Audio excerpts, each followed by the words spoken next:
Дали знаете за приказната дека реката Вардар го добила ова име во чест на римскиот префект на Скупи, кој се викал Вардас Клир и кој го регулирал течението на реката и со тоа го спасил градот од поплави.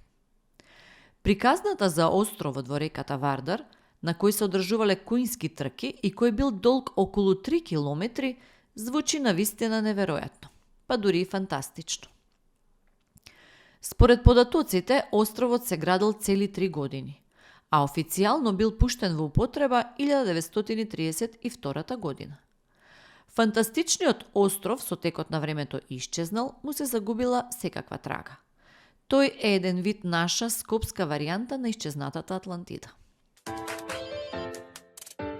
Дали знаете дека Петрус Сабатиус е роден во малото село Тауресиум, денешно село Таур, во византиската префектура Илирик, веројатно на 11. мај 483 година од Вигилијантија, сестрата на генералот Јустин, кој подоцна ќе стане византиски цар Јустин I.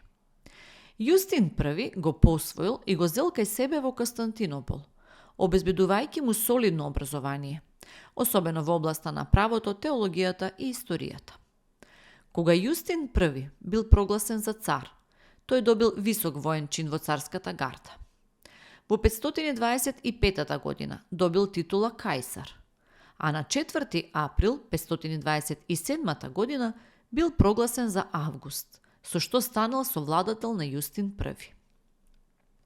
На 1 август 527 година Јустин I умрел, со што Јустинијан на 44 годишна возраст станал единствен цар на источното римско, односно византиско царство.